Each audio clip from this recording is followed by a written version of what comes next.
Hay mga kalululugawan na muntik ng maging 24 oras dahil tuwing tanghali lang sila nagsasara. Bali, nagsasara po kami tanghali lang. Paboritong kinakainan ng mga estudyante sa umaga, mga lasing naman sa gabi. Kung gaano na kayo katagal dito nagtitinda ng lugaw? Kulang-kulang 10 years na po. Kulang-kulang 10 years, mag-iisang dekada na. Apo. Yun. Alam nyo ba tong lugawan ni Jengtet? Sa may Pedro Guevara Street, corner ng Pugoso Street, tapat lang mismo ng P. Gomez Elementary School. Tara, puntahan natin! Okay, ano yung mga laman nyo available dyan? Tuwalya ng baka, puso ng baboy. Dalawa lang. Isaw, pati isaw. May isaw din. Kaso ubos na eh. Ubus na. Magkano naman yung lugaw nyo na plain? 25 lang. 25. Pag may laman, 55 po. 55. Okay, bossing, tanong ko lang, gaano na kayo katagal dito nagtitinda ng lugaw? Kulang-kulang 10 years na po. 10 years. Kulang. Bali, dito talaga yung pwesto nyo. Apo. Yun, grabe naman. 10 taon na siya titinda ng lugaw. Ano yung minanan nyo pa sa magulang nyo? Apo. Sa nanay ko po. Sa nanay nyo dati nagtitinda dito. Yun, okay. Sige, order ako na isang lugaw na may tuwalya. Tuwalya po. Oo, yun. Ayun na. Sige lang, ayun. Ayun yung ano niya, tuwalya niya, gugupitin na. Siyempre. Paborito ng mga Pilipino yan. Tapos, yun oh. Grabe naman yan. Ito na yung lugaw ni Kuya Jengtet. Kung tawagin dito, no? Opo. Lugaw ni Jengtet. Yan. Lalagyan niya na ng mainit na lugaw eh. Iyo, grabe naman oh. Yun. Bossing, pwede ba timplahan yan? Opo, Yun, lalagyan mo ng bawang sibuyas. yun. Onion ring tsaka bawang.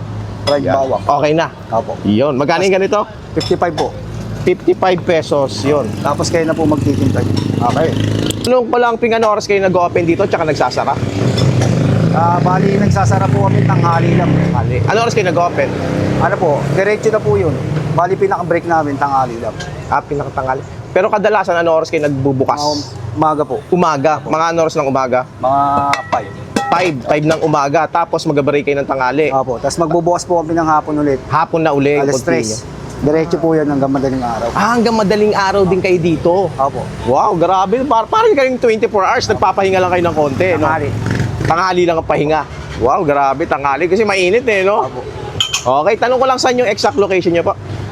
Sa Pigibara Corner, Pugoso Street. Pugoso Street, Santa Cruz, Manila. Yun. Tapat lang sila. Anong school to? P. Gomez Elementary School. Yun. Tapat lang sila ng P. Gomez Elementary School. Yun, kadikit lang sila. Bakit naman Jengtet kung tawagin kayo dito? Pinagsama po yung pangalan ko, pati pangalan ng asawa ko. Pinagsanib puwersa yung mga pangalan nila. Kaya, Jengking ako, Intet yung asawa ko. Bali, Jengtet. Jengtet. Opo. Jengtet Lugawan. Yun, doon siya kilala. Sige, bossing, tingnan ko naman yung lugaw mo. Sige po. O sa halagang 25 pesos, matitikman mo na yung plain lugaw niya. Grabe naman yan. Tikman natin to.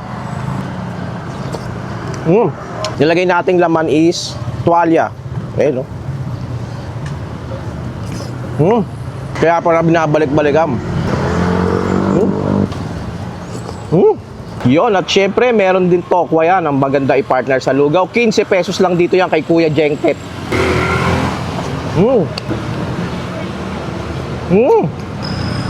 Parang sabaw yung suka niya, no?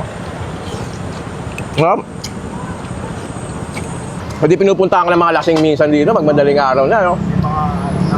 Paggabi na. Yung kung gusto nyo tikman yung lugawan ni Kuya Jengtet, syempre lalagay ko na lang yung address sa baba. Pedro Guevara, corner ng Pugoso Street, Santa Cruz, Manila, na siguradong mapapalulu ka sa sarap.